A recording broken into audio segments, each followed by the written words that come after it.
ও তোর খালি হাতে একা পথে যাইতে হবে মন বেরি। হবিগঞ্জের মুসলমান, এখান থেকে শহর একবারে বেশি দূরে না। কথাগুলি বুঝে যাবেন বাজান।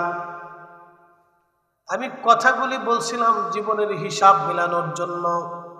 পৃথিবীটা কতটুকুন সময় আমরা বেঁচে থাকি, আল্লাহর কোরআন বলতেছে তারুজুল মালাইকাতু ওয়ার রূহু ইলাইহি ফি ইয়াউমিন কানা মিকদারুহু 50,000 সানা।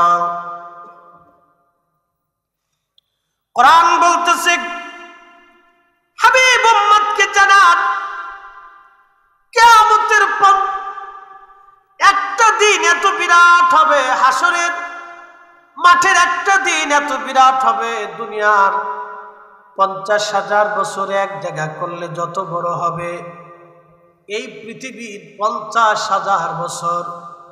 1 সেকেন্ড করে 60 সেকেন্ডে 1 মিনিট, 1 মিনিট করে 60 মিনিটে 1 ঘন্টা, 1 ঘন্টা করে 24 ঘন্টায় দিন ও রাত। সেই 24 ঘন্টার দিন ও রাতে 365 দিনে একটা বছর হয়। এই 1 বছর করে 50,000 বছর, বিরাট বড়, যত বড় লম্বা। আল্লাহর কোরআন বলে 50,000 সানা। হাসরের মাঠটা হবে তত বড়, দুনিয়ার 50,000 বছর যত বড় হয়, হাসরের একটা দিন হবে তত বড়। একবার চিৎকার মেরে বলা যাবে কি সুবহানাল্লাহ। একদিন মাটির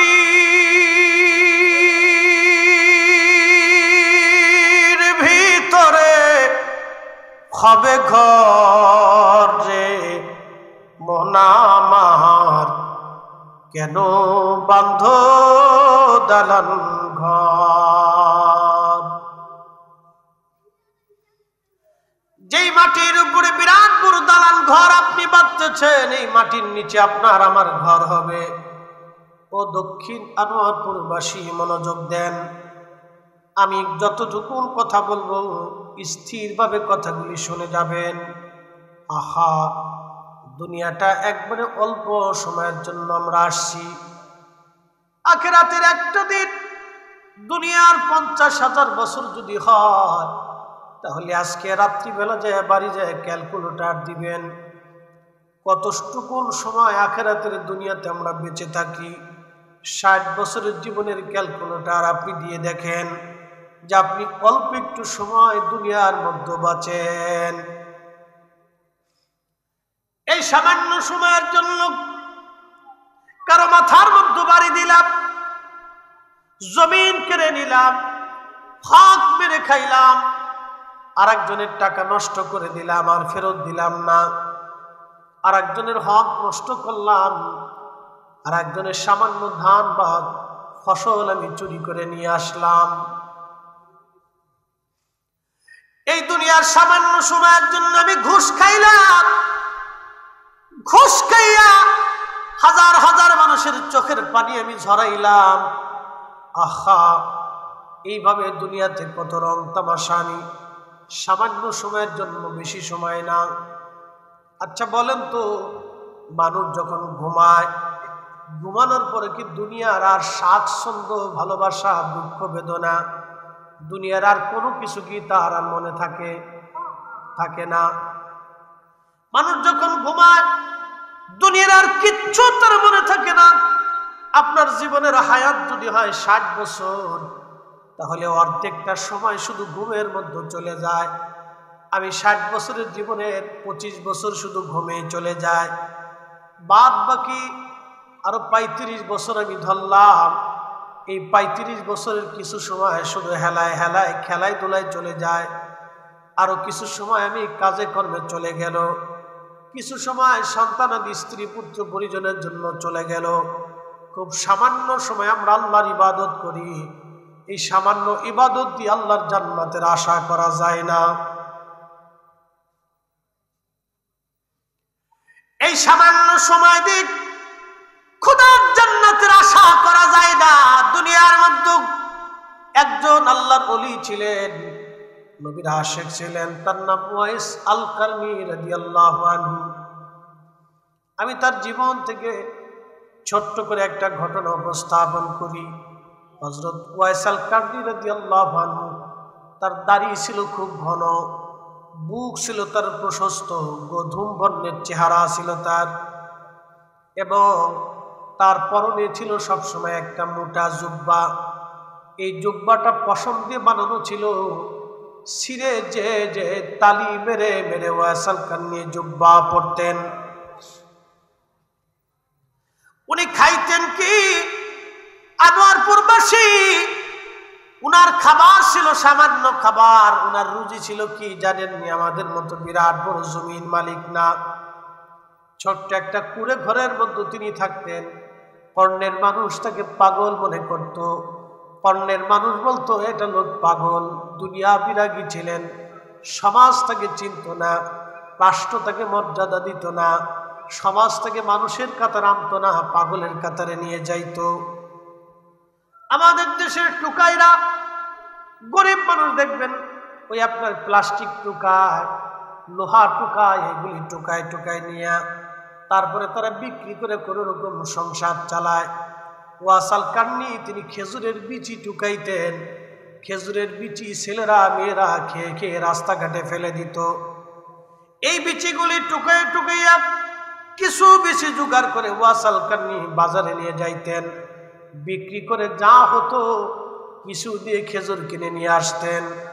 2-4টা খেজুর নিজে খাইতেন, সেহরি করার জন্য খেজুরগুলি রেখে দিতেন।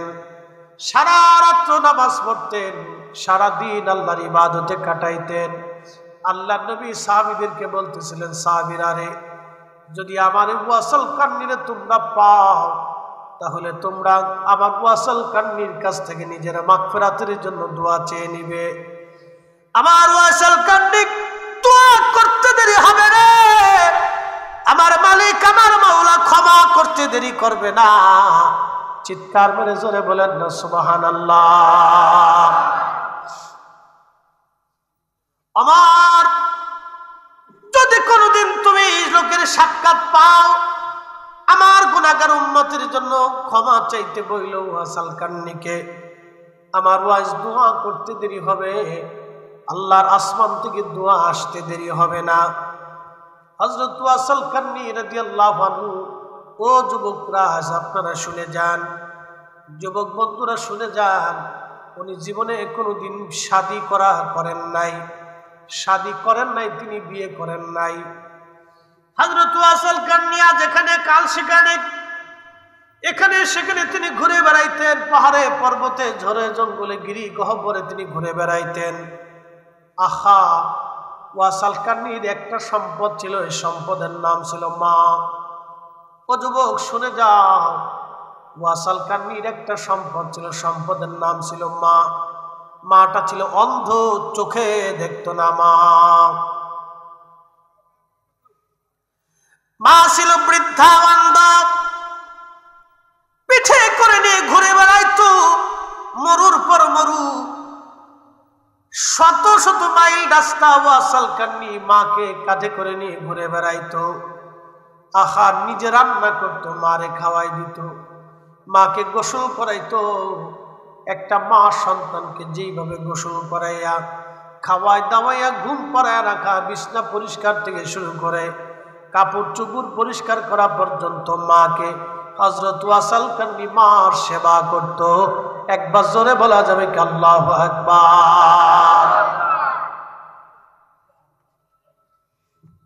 কোরআন বলতেছে, ওয়া কাদা রাব্বুকা আল্লা তা'বুদু ইল্লা ইয়াহু ওয়া বিল ওয়ালিদাইনি ইহসানা।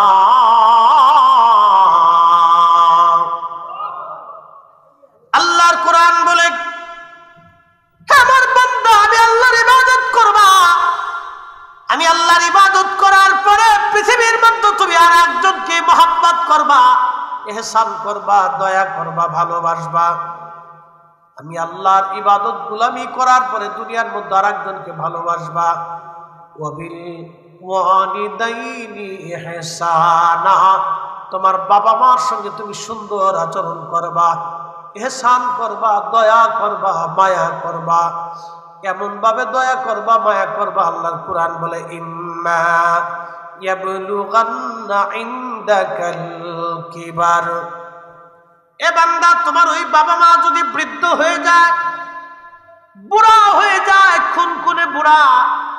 ওয়াসাল কান্নির মা ছিলেন অন্ধ বুড়া, মাকে কাঁধে করে নিয়ে মরুর পর মরু ওয়াসাল কান্নি হাঁটতেন। তিনি যেখানে যাইতেন মাকে কাঁধে করে নিয়ে যাইতেন। বিরাট বড় মরুভূমির পথ, মাকে কাঁধে করে নিয়ে চলতেন। ও যুবক, আপনি আমি যখন ছোট্ট ছিলাম, মা কাঁধে করে নিয়ে আমরা ঘুরে বেড়াইছি। যেখানে মা গেছে সেখানে আমাদেরকে নিয়ে গেছে, কারণ আমরা মা ছাড়া থাকতে পারি নাই, মা ছাড়া আমরা ঘুমাইতে পারি নাই। মা আমাদেরকে সাথে করে নিয়ে গেছে, যেখানেই গেছি সেখানে মা আমাদেরকে নিয়ে গেছে। আহা, ওয়াসাল কান্নি মায়ের প্রতিদানটা ওইভাবে দিয়েছে। সে যেখানেই যাইতো মাকে কাঁধে করে নিয়ে যাইতো, নিজে রান্না করত, মাকে খাওয়াই দিত, মাকে গোসল করে কাপড় চুপড় ধুয়ে পরিষ্কার করাই দিত। যুবকরে, আল্লাহর কুরআন বলতেছে ইম্মা ইয়াবলুগান্না ইনদাকাল কিবারা আহাদুহুমা আও কিলাহুমা ফালা তাকুল লাহুমা উফফিন ওয়ালা তানহারহুমা وقل لهما قولا كريما واخفض لهما جناح الذل من الرحمة وقل رب ارحمهما كما ربياني صغيرا আল্লাহু আকবার। কষ্ট হচ্ছে?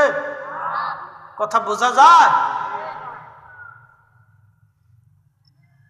আনোয়ারপুরের মুসলমান ঘরের মধ্যে যদি মা বাবা থাকে, শুনিয়া যান। হে আমার মা বোনেরা, ঘরের মধ্যে যদি শ্বশুর শাশুড়ি থাকে, তাও শুনিয়া যান। কয়েক বছর আগে কয়েকজন হাজিরা একসাথে হজ করার জন্য রওনা। তাদের মধ্যে দুই ভাই ছিল আপন। বাস্তবতা থেকে বলি, ওয়াসাল কান্নির জীবন বাস্তব থেকে আপনাদেরকে শোনাচ্ছি। আহা, তার মাঝে আজকে একটা বাস্তব ঘটনা শোনাই। বন্ধুরে, মক্কার ইমাম হও আর মদিনার ইমাম হও, বাইতুল আকসার ইমাম হও, আর তুমি ধর্মযুদ্ধে যায় যদি শহীদ হয়ে যাও, মা বাবা যদি বেজার হয়, আল্লাহর কসম জান্নাত কিন্তু নসিব হবে না। এক কথা বলেন, ঠিক কিনা? আজকে ইসরায়েলের সঙ্গে ফিলিস্তিনিরা জিহাদ করে। পৃথিবীর শ্রেষ্ঠ জিহাদের একটা জিহাদ আজ চলমান। একসাথে বলবেন আল্লাহু আকবার। পৃথিবীর শ্রেষ্ঠ জিহাদের মধ্যে অন্যতম শ্রেষ্ঠ জিহাদ আজ চলতেছে। ছোট্ট একটা গাজা শহরকে 3 লক্ষ কাফের সেনা ঘিরে রাখছে। তাও কোন কাফের? ইহুদি সেনা। ইহুদি কারা? সহিহ বুখারীর মধ্যে আসছে, নবীজি বলেন পৃথিবীর শেষ প্রান্তে দাজ্জাল দুনিয়াতে আসবে। দাজ্জাল ও কাজ্জাব। এই দাজ্জালের প্রথম ফ্রন্টের সৈন্য থাকবে ইহুদিরা। দাজ্জালের প্রথম সারির সৈন্য হবে ইহুদিরা। দাজ্জাল 70,000 ইহুদি সৈন্য নিয়ে তার বিরাট বড় সেনাবাহিনী প্রস্তুত করবে। সর্বপ্রথম দাজ্জালকে সর্বপ্রথম যারা সাহায্য করবে তারা ইহুদি। এরপরে আসবে খ্রিস্টানরা, অন্যান্য জাত। কিন্তু ইমাম মেহেদী দাজ্জালের বিরুদ্ধে লড়াই করবে। তার মানে বোঝা গেল ইমাম মেহেদীর পক্ষে যারা যুদ্ধ করবে তারা ইহুদিদের বিরুদ্ধে জিহাদ করবে। আমি মনে করি পৃথিবীর অন্যতম জিহাদের মধ্যে আজকে ফিলিস্তিনি মুসলমান জিহাদের ময়দানে নামছে। তারা দাজ্জালের প্রথম কাতারের সৈনিকের বিরুদ্ধে সামান্য অস্ত্র শস্ত্র নিয়ে তারা পাহাড়ের মতো দাঁড়ায় রয়েছে, মৃত্যুকে বরণ করে শাহাদাতকে আপন করে নিয়ে যারা ওই ময়দানে ঘুমাইতেছে। আজকে আমি মনে করি এই জমিনের সর্বশ্রেষ্ঠ সন্তান আজকে ফিলিস্তিনের যারা শহীদ হয় তারা বর্তমান জামানার সর্বশ্রেষ্ঠ মুসলমানদের মধ্যে সন্তান। কথা বলেন ঠিক না বেঠে? ওরাই সর্বশ্রেষ্ঠ। 2 দিন আগে দেখলাম এক পুরুষ মিষ্টি খাওয়াচ্ছে, এক ফিলিস্তিনি মিষ্টি খাওয়ায়। জিজ্ঞেস করা হলো, ফিলিস্তিনি মিষ্টি কেন খাওয়াও? ফিলিস্তিনি জবাব দিল, আমার একটা মাত্র সন্তান ছাড়া বাদ বাকি সব সন্তান শহীদ হয়ে গেছে। আমি এই খুশি রাতি সহ্যে মিষ্টি খাওয়াচ্ছি, কারণ আমি শহীদের বাবা। আমার সব কয়টা সন্তান আজকে শহীদের পথে। একবার জোরে বলা যাবে কি মারহাবা? আল্লাহু আকবার।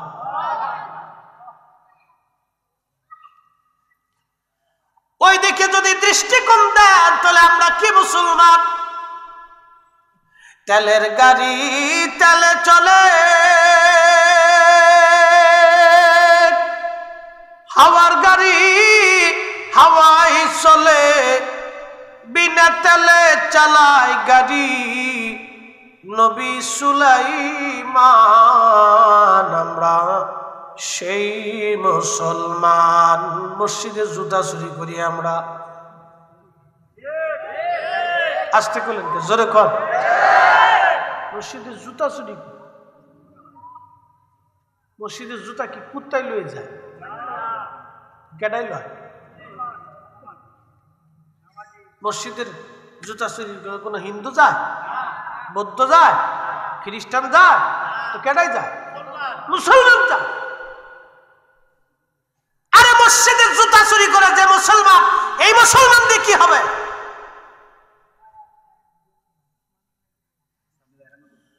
যদি মুসলমানের দিকে তাকাও তো ফিলিস্তিনের মুসলমানের দিকে তাকাও। ওরা এই জমিনের সর্বশ্রেষ্ঠ মুসলমান। দাজ্জালের প্রথম কাতারের সৈনিক ইহুদিদের সাথে তারা তুমুল লড়াই করতেছে, মাথা নত করে নাই। কথা কন ঠিক কিনা? মাথা নত করে নাই। বা পড়া সর্বশ্রেষ্ঠ মুসলমান। মুসলমান যদি দেখতে চাও ওদের চেহারার দিকে তাকায় দেখো, ওরা মুসলমান।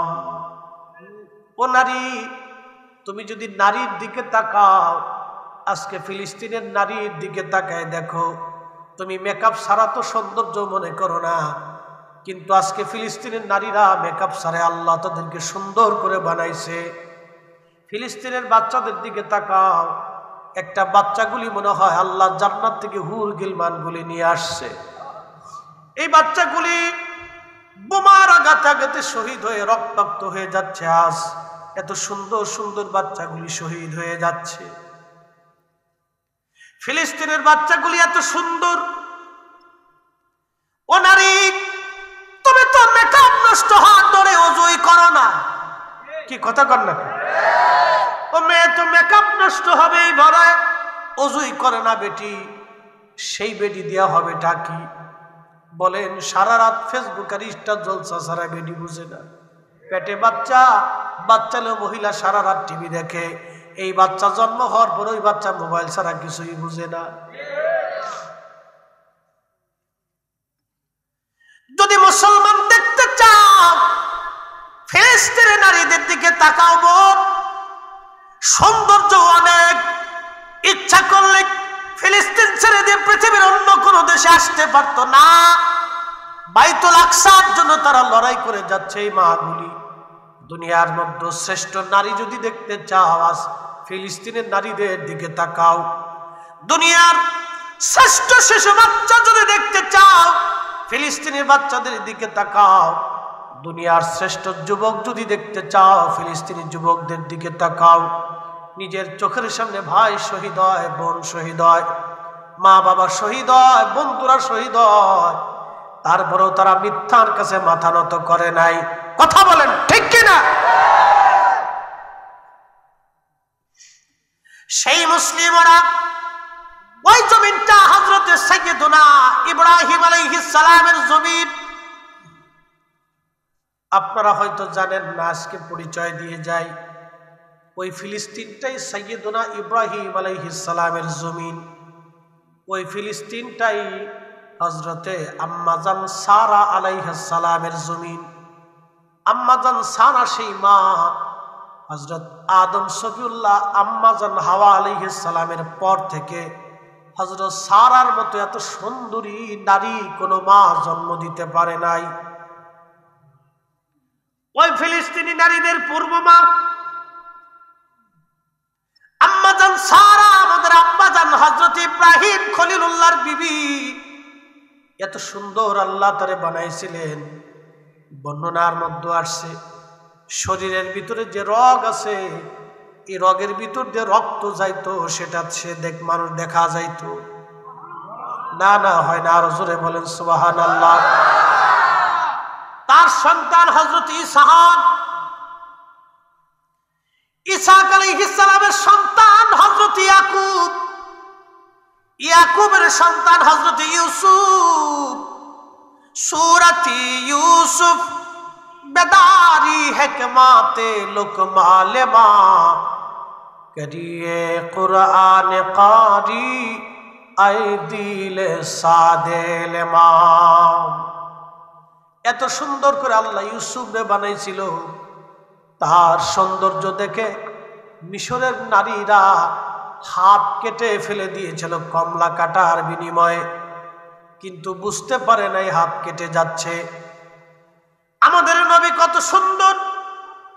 আম্মা জান আয়েশাকে জিজ্ঞেস করা হলো, মা ইউসুফ তো সুন্দর, ইউসুফের চেহারা দেখে মিশরের নারীরা কমলা কাটার বিনিময়ে হাত কেটে ফেলে দিয়েছিল, মা বলবেন কি আমাদের নবী কত সুন্দর?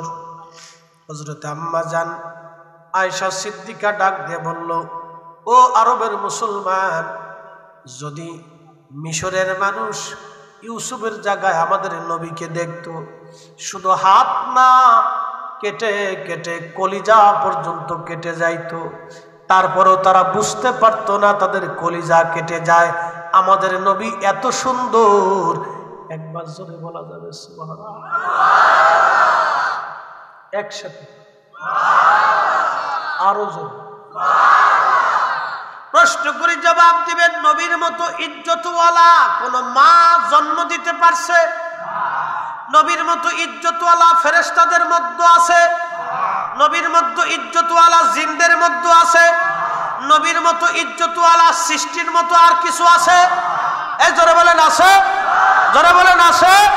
তাহলে ওই নবী নিয়ে কোনো ঝগড়াই নেই। যে করবে বুঝবেন ওটা আজাজিলের ভাই।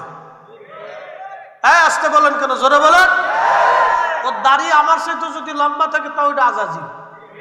ওর পাগড়ি আমারটার চাইতে সুন্দর থাকলে বুঝবেন এটা শয়তান।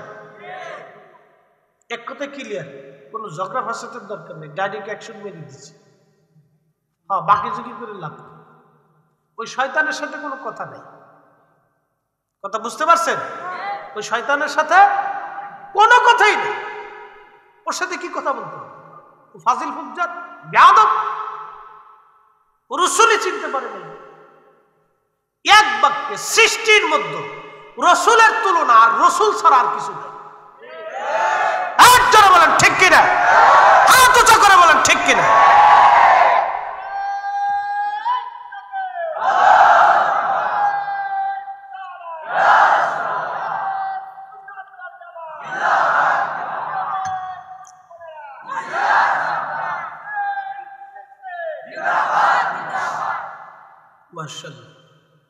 এক কথাই শেষ।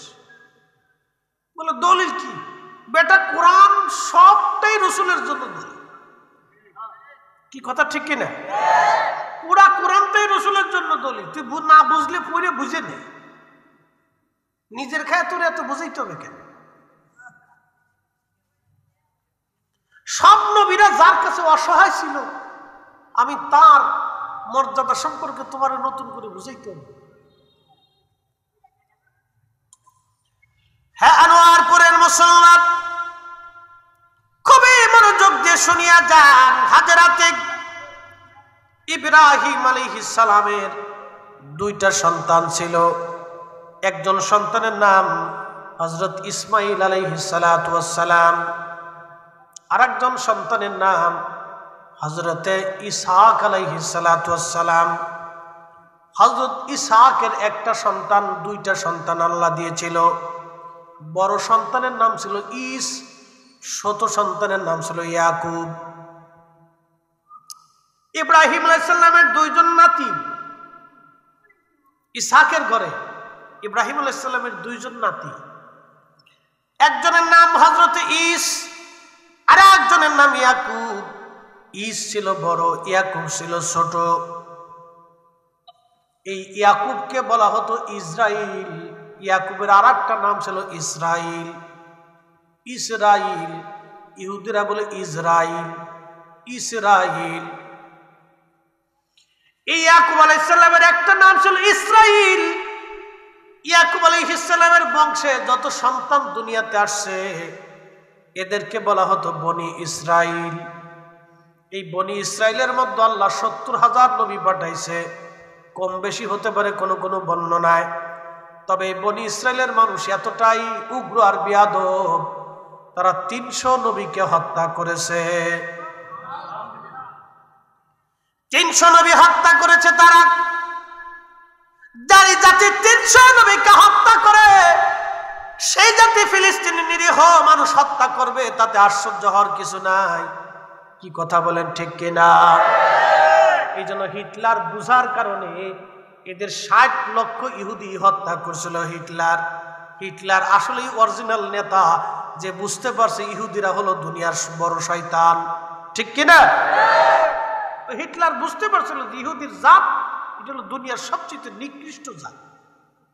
ও পৃথিবীর যেখানেই যায় সেখানেই ভেজাল বাঁধায়।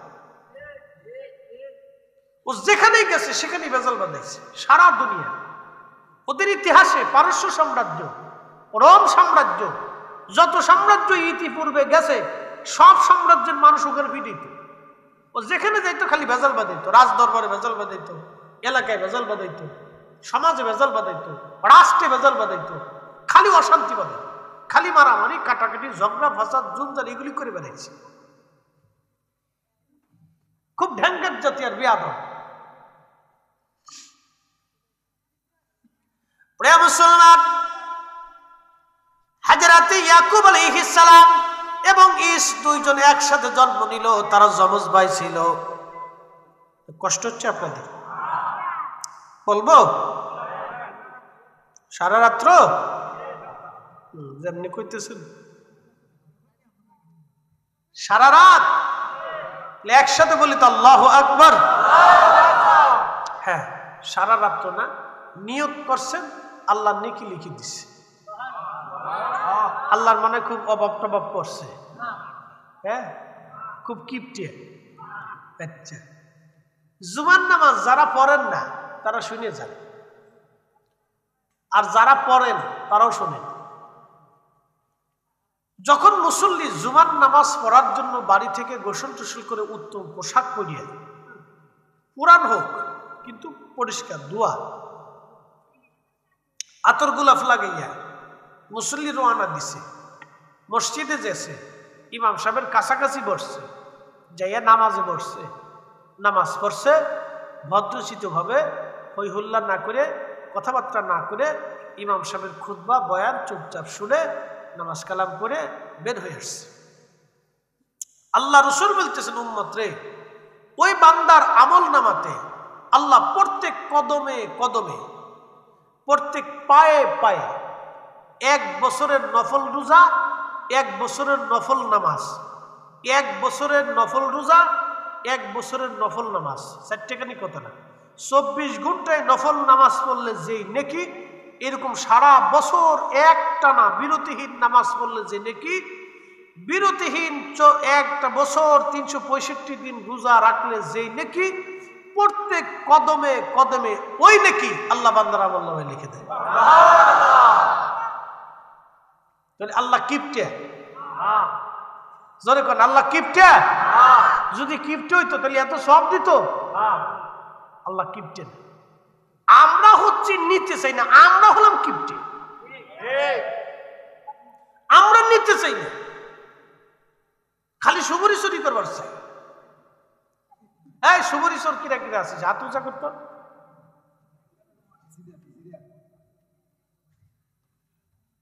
এটা ছোট গেলে আমরাও সুবরি চুরি করছি। আমার মতো চোর কিরা কিরা হাত উঁচা করে। মানে বলি আপনাদের, এই সুবরি থাকলে এই সুবরি ফাইরে পিড়ে বিক্রি করলে কত টাকা জানি না, তো আপনাদের হবিগঞ্জে মৌলভীবাজারে সিলেটে সুবরির খুব চাহিদা। এদেশের মানুষ পান বেশি খায়। মেহমানদারিতে পান আর চা না দিলেও মেহমানদারি হয় না। কি কথা ঠিক কিনা? পান বেশি খায়, এই জন্য সুবরির চাহিদা। পোলা পানে চুরি করে, এই সাথে সাথে বড়ডিও চুরি করে ধরছে। আচ্ছা আপনাদেরকে এখন একটা প্রশ্ন করি, জবাব দিবেন না। আমি একটু রসকস সিঙ্গারা বুলবুলি দিছি, এখন আপনাদেরকে বোঝাই।